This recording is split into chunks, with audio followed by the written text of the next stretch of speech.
ನಮಸ್ಕಾರ ವೀಕ್ಷಕರೇ. ಇಂದು ನಾವು ಅತ್ಯಂತ ಆಸಕ್ತಿದಾಯಕ ಹಾಗೂ ನಮ್ಮೆಲ್ಲರ ಮನಸ್ಸಿಗೆ ಹತ್ತಿರವಾಗುವ ಒಂದು ಭಕ್ತಿಪೂರ್ವಕವಾದ ವಿಷಯದ ಬಗ್ಗೆ ತಿಳಿದುಕೊಳ್ಳೋಣ.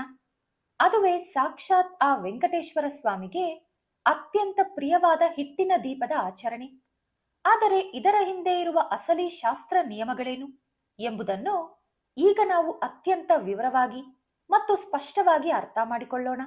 ಹಾಗಾಗಿ ಇನ್ನೆಷ್ಟು ಮಾತ್ರವೂ ತಡ ಮಾಡದೆ ನೇರವಾಗಿ ವಿಷಯಕ್ಕೆ ಹೋಗೋಣ. ಆದರೆ ಅದಕ್ಕಿಂತ ಮುಂಚೆ ಕಮೆಂಟ್ ಬಾಕ್ಸ್ನಲ್ಲಿ ಓಂ ನಮೋ ವೆಂಕಟೇಶಾಯ ಎಂದು ಬರೆಯಿರಿ. ಹಾಗೆಯೇ ನಮ್ಮ ವಿಡಿಯೋವನ್ನು ಲೈಕ್ ಮಾಡಿ, ನಮ್ಮ ಚಾನೆಲ್ ಅನ್ನು ಸಬ್ಸ್ಕ್ರೈಬ್ ಮಾಡ್ಕೊಳ್ಳಿ. ಅಸಲಿಗೆ ನಮ್ಮಲ್ಲಿ ಹೆಚ್ಚಿನವರಿಗೆ ಬರುವ ಒಂದು ಸಾಮಾನ್ಯವಾದ ಸಂಶಯದ ಬಗ್ಗೆ ಮೊದಲು ಮಾತನಾಡೋಣ.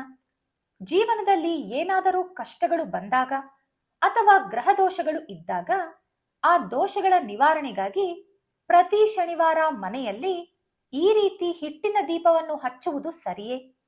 ನಮ್ಮ ಮನೆಗಳಲ್ಲಿ ಅಥವಾ ಸುತ್ತಮುತ್ತಲಿನವರಲ್ಲಿ ಇದನ್ನು ನಿಯಮಿತವಾಗಿ ಮಾಡುವುದನ್ನು ನಾವು ನೋಡುತ್ತಲೇ ಇರುತ್ತೇವೆ. ಮತ್ತೆ ಇದರ ಬಗ್ಗೆ ನಮ್ಮ ಶಾಸ್ತ್ರಗಳು ಏನು ಹೇಳುತ್ತವೆ ಗೊತ್ತಾ? ಬಹುಶಃ ಈ ಉತ್ತರವನ್ನು ಕೇಳಿದರೆ ನಿಮಗೆ ಸ್ವಲ್ಪ ಆಶ್ಚರ್ಯವಾಗಬಹುದು. ಆದರೆ ಶಾಸ್ತ್ರವು ಖಂಡಿತವಾಗಿ ಹೇಳುವ ಉತ್ತರ ಏನೆಂದರೆ, ಖಂಡಿತವಾಗಿಯೂ ಇದು ಸರಿಯಲ್ಲ. ಹೌದು, ನೀವು ಕೇಳುತ್ತಿರುವುದು ನಿಜ. ಕಷ್ಟದ ಸಮಯದಲ್ಲಿ ಜನರು ಹಿಟ್ಟಿನ ದೀಪ ಇಡುವುದನ್ನು ನಾವು ನೋಡುತ್ತಿದ್ದರೂ ಸಹ ಇದನ್ನು ಒಂದು ನಿರಂತರವಾದ ಅಭ್ಯಾಸವನ್ನಾಗಿ, ಅಂದರೆ ಪ್ರತಿದಿನ ಅಥವಾ ಪ್ರತಿ ವಾರ ಮಾಡುವ ನಿತ್ಯ ದೀಪಾರಾಧನೆಯನ್ನಾಗಿ ಎಂದಿಗೂ ಬದಲಾಯಿಸಿಕೊಳ್ಳಬಾರದು ಎಂದು ಶಾಸ್ತ್ರವು ಅತ್ಯಂತ ಸ್ಪಷ್ಟವಾಗಿ ಮತ್ತು ಕಟ್ಟುನಿಟ್ಟಾಗಿ ಹೇಳುತ್ತದೆ. ಶಾಸ್ತ್ರವು ಏಕೆ ಹಾಗೆ ಹೇಳುತ್ತಿದೆ? ಅಸಲಿಗೆ ಅದರ ಹಿಂದೆ ಇರುವ ಆಂತರ್ಯವೇನು? ಆಗಮ ಶಾಸ್ತ್ರಗಳಲ್ಲಿ ಈ ಆಚರಣೆಯನ್ನು ಯಾವ ರೀತಿ ವರ್ಗೀಕರಿಸಿದ್ದಾರೆ ಎಂದು ಈಗ ನೋಡೋಣ. ಶಾಸ್ತ್ರಗಳ ಪ್ರಕಾರ ಈ ಹಿಟ್ಟಿನ ದೀಪವನ್ನು ಕಾಮ್ಯ ದೀಪ ಎಂದು ಕರೆಯಲಾಗುತ್ತದೆ. ಕಾಮ್ಯ ದೀಪ ಎಂದರೆ ನಮ್ಮ ಮನಸ್ಸಿನಲ್ಲಿ ಯಾವುದಾದರೂ ಒಂದು ಬಲವಾದ ಕೋರಿಕೆ, ಅಂದರೆ ಸಂಕಲ್ಪ ಇದ್ದಾಗ ಅಥವಾ ಯಾವುದಾದರೂ ಒಂದು ದೊಡ್ಡ ಕಷ್ಟದಿಂದ ಪಾರಾಗಲು ಆ ಸ್ವಾಮಿಯನ್ನು ಬೇಡಿಕೊಳ್ಳುವಾಗ ಒಂದು ವಿಶೇಷವಾದ ಸಂಕಲ್ಪವನ್ನು ಮಾಡಿಕೊಂಡು ಮಾತ್ರ ಈ ದೀಪವನ್ನು ಹಚ್ಚಬೇಕು. ಅಷ್ಟೇ ಹೊರತು ನಾವು ದಿನನಿತ್ಯ ಮಾಡುವ ಸಾಮಾನ್ಯ ಪೂಜೆಗಾಗಿ ಇದು ಅಲ್ಲವೇ ಅಲ್ಲ.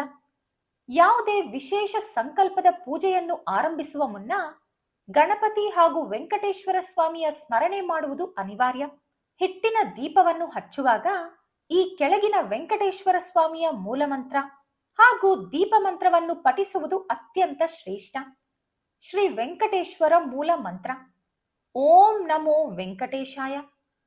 ದೀಪಾರಾಧನೆ ಮಂತ್ರ ಶುಭಂ ಕರೋತಿ ಕಲ್ಯಾಣಂ ಆರೋಗ್ಯಂ ಧನ ಸಂಪದಃ ಶತ್ರುಬುದ್ಧಿ ವಿನಾಶಾಯ ದೀಪಜ್ಯೋತಿರ್ ನಮೋಸ್ತುತೆ. ಹಿಟ್ಟಿನ ದೀಪ ಹಚ್ಚುವ ಸರಿಯಾದ ವಿಧಾನ ಮತ್ತು ಸಮಯ. ಸರಿ, ಇದು ಸಾಮಾನ್ಯ ದೀಪವಲ್ಲ, ಒಂದು ಹರಕೆಗಾಗಿ ಮಾಡುವ ಪೂಜೆ ಎಂದು ತಿಳಿಯುತ್ತಲ್ಲವೇ? ಹಾಗಾದರೆ ಇದನ್ನು ಯಾವಾಗ ಹಚ್ಚಬೇಕು, ಹೇಗೆ ಹಚ್ಚಬೇಕು? ಇದಕ್ಕಾಗಿಯೇ ಕೆಲವು ನಿರ್ದಿಷ್ಟ ಸಮಯಗಳು ಹಾಗೂ ಪದ್ಧತಿಗಳಿವೆ. ಅವುಗಳೇನು ಎಂಬುದನ್ನು ಈಗ ತಿಳಿದುಕೊಳ್ಳೋಣ. ಈ ಹಿಟ್ಟಿನ ದೀಪವನ್ನು ಕೆಲವು ಪ್ರಮುಖ ಹಬ್ಬಗಳು ಹಾಗೂ ಪರ್ವದಿನಗಳಲ್ಲಿ ಸ್ವಾಮಿಗೆ ಸಮರ್ಪಿಸುವುದು ಅತ್ಯಂತ ಒಳ್ಳೆಯದು.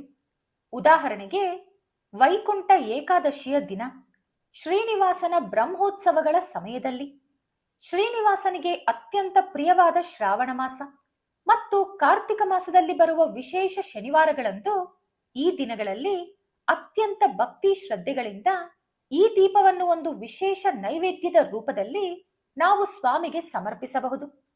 ಇಲ್ಲಿ ಇನ್ನೊಂದು ಆಸಕ್ತಿದಾಯಕ ವಿಷಯ ಏನೆಂದರೆ, ಜೀವನದಲ್ಲಿ ಯಾವುದಾದರೂ ದೊಡ್ಡ ಕಷ್ಟ ಬಂದಾಗ ಭಕ್ತರು ಒಂದು ಹರಕೆಯನ್ನು ಮಾಡಿಕೊಳ್ಳುತ್ತಾರೆ.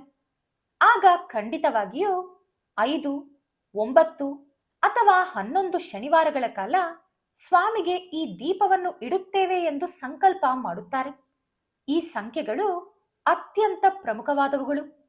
ಇಲ್ಲಿ ನಾವು ನೆನಪಿಟ್ಟುಕೊಳ್ಳಬೇಕಾದ ಅಸಲಿ ಅಂಶವೇನೆಂದರೆ, ನಾವು ಅಂದುಕೊಂಡ ವಾರಗಳು ಪೂರ್ಣಗೊಂಡು ಹರಕೆ ತೀರಿದ ತಕ್ಷಣವೇ ಆ ಹಿಟ್ಟಿನ ದೀಪಾರಾಧನೆಯನ್ನು ನಾವು ಸಂಪೂರ್ಣವಾಗಿ ನಿಲ್ಲಿಸಬೇಕು. ಅದನ್ನು ಅನಾವಶ್ಯಕವಾಗಿ ಮುಂದುವರಿಸಬಾರದು. ದೀಪದ ತಯಾರಿಕೆಯಲ್ಲಿನ ಕಠಿಣ ನಿಯಮಗಳು ನೋಡೋಣ. ಅಸಲಿಗೆ ದೀಪವನ್ನು ಹಚ್ಚುವುದು ಮಾತ್ರವಲ್ಲ, ಅದನ್ನು ತಯಾರು ಮಾಡುವ ವಿಧಾನದಲ್ಲೂ ಅತ್ಯಂತ ಕಠಿಣವಾದ ನಿಯಮಗಳಿವೆ. ಹೇಗೆ ಬೇಕೋ ಹಾಗೆ ಇದನ್ನು ಮಾಡಬಾರದು. 1. ಅಕ್ಕಿಯನ್ನು ನೆನೆಸಿ ಮನೆಯಲ್ಲಿಯೇ ಸ್ವತಃ ಹಿಟ್ಟನ್ನು ಕುಟ್ಟಬೇಕು. ಮಿಕ್ಸಿಯಲ್ಲಿ ಮಾಡುವುದಕ್ಕಿಂತ ಕೈಯಿಂದ ಕುಟ್ಟುವುದು ಶ್ರೇಷ್ಠ. 2. ಆ ಹಿಟ್ಟಿಗೆ ಕೇವಲ ಹಾಲು ಮತ್ತು ಬೆಲ್ಲವನ್ನು ಮಾತ್ರ ಬೆರೆಸಬೇಕು. ನೀರನ್ನು ಬಳಸಬಾರದು. 3. ಇನ್ನು ದೀಪವನ್ನು ಹಚ್ಚಲು ಸ್ವಚ್ಛವಾದ ಹಸುವಿನ ತುಪ್ಪ ಅಥವಾ ಎಳ್ಳೆಣ್ಣೆಯನ್ನು ಮಾತ್ರ ಬಳಸಬೇಕು. ನೋಡಿದ್ರಾ ಈ ಪ್ರಕ್ರಿಯೆಯಲ್ಲಿ ಎಷ್ಟೊಂದು ಪವಿತ್ರತೆ ಅಡಗಿದೆ ಎಂದು. ದೀಪ ಶಾಂತವಾದ ನಂತರ ಪಾಲಿಸಬೇಕಾದ ಕಠಿಣ ನಿಯಮ. ಆದರೆ ಇದೆಲ್ಲವೂ ಒಂದು ಕಡೆಯಾದರೆ, ದೀಪವನ್ನು ಹಚ್ಚಿದ ನಂತರ ಪಾಲಿಸಬೇಕಾದ ಅತಿ ಮುಖ್ಯವಾದ ಮತ್ತು ಅತ್ಯಂತ ಕಠಿಣವಾದ ಮತ್ತೊಂದು ನಿಯಮವಿದೆ. ಅದು ಏನೆಂದು ಗೊತ್ತಾ? ಈ ನಿಯಮದ ಹಿಂದೆ ಅತ್ಯಂತ ಆಳವಾದ ಅರ್ಥವಿದೆ. ದೀಪವು ಸ್ವಾಭಾವಿಕವಾಗಿ ಉರಿದು ಶಾಂತವಾದ ನಂತರ, ಅಂದರೆ ದೀಪ ಆರಿದ ನಂತರ, ಆ ದೀಪದ ಹಣತೆಯಾಗಿ ಬಳಸಿದ ಹಿಟ್ಟು ಇರುತ್ತದಲ್ಲವೇ, ಅದು ಸಾಕ್ಷಾತ್ ಶ್ರೀನಿವಾಸನ ಪ್ರಸಾದವಾಗಿ ಬದಲಾಗುತ್ತದೆ. ಹೌದು, ಅದಕ್ಕಾಗಿಯೇ ಅದನ್ನು ಯಾವುದೇ ಪರಿಸ್ಥಿತಿಯಲ್ಲೂ ಕಸದ ತೊಟ್ಟಿಗೆ ಎಸೆಯಬಾರದು. ಆ ಹಿಟ್ಟಿಗೆ ನಾವು ಅತ್ಯಂತ ಭಕ್ತಿ ಮತ್ತು ಗೌರವವನ್ನು ನೀಡಬೇಕು. ಹಾಗಾದರೆ ಆ ಪ್ರಸಾದವನ್ನು ಏನು ಮಾಡಬೇಕು? ಆ ಹಿಟ್ಟಿನ ಹಣತೆಯನ್ನು, ಅಂದರೆ ಪ್ರಸಾದವನ್ನು, ಮನೆಯಲ್ಲಿರುವ ಕುಟುಂಬದ ಸದಸ್ಯರೇ ಪ್ರಸಾದವಾಗಿ ಸ್ವೀಕರಿಸಬೇಕು. ಇದನ್ನು ಬೇರೆ ಯಾರಿಗೂ ಕೊಡುವಂತಿಲ್ಲ. ಅಥವಾ ಅತ್ಯಂತ ಗೌರವದಿಂದ ಗೋಮಾತೆಗೆ ತಿನ್ನಿಸಬೇಕು. ಇಲ್ಲಿಯೇ ಅಸಲಿ ಸಮಸ್ಯೆ ಬರುವುದು. ನಾವು ಪ್ರತಿ ವಾರವೂ ಅಥವಾ ಪ್ರತಿ ದಿನವೂ ಹೀಗೆ ದೀಪಗಳನ್ನು ಇಡುತ್ತಾ ಹೋದರೆ ಆ ಪ್ರಸಾದವನ್ನು ನಾವು ಸರಿಯಾಗಿ ಉಪಯೋಗಿಸಲು ಸಾಧ್ಯವಾಗದೆ, ಅದಕ್ಕೆ ತಕ್ಕ ಗೌರವವನ್ನು ನೀಡಲಾಗದೆ ಎಲ್ಲೆಂದರಲ್ಲಿ ಎಸೆಯಬೇಕಾದ ಪರಿಸ್ಥಿತಿ ಬರುತ್ತದೆ.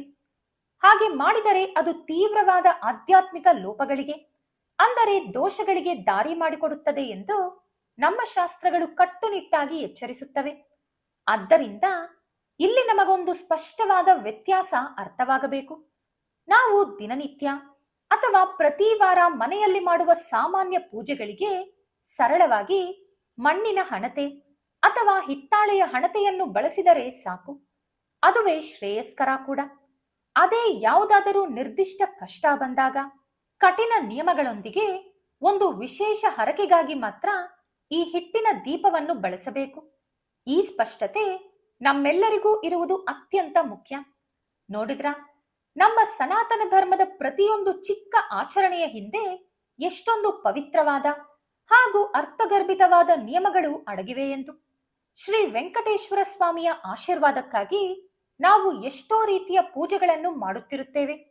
ಆದರೆ ಒಮ್ಮೆ ಯೋಚಿಸಿ, ನಮ್ಮ ಪವಿತ್ರ ಆಚರಣೆಗಳ ಹಿಂದಿರುವ ಅಸಲಿ ಕಾರಣಗಳನ್ನು ಮತ್ತು ಆ ಆಳವಾದ ಅರ್ಥವನ್ನು ತಿಳಿದುಕೊಳ್ಳುವುದರಿಂದ ನಮ್ಮ ಆಧ್ಯಾತ್ಮಿಕ ಪ್ರಯಾಣವು ಮತ್ತಷ್ಟು ಉನ್ನತವಾಗುತ್ತದೆ ಅಲ್ಲವೇ?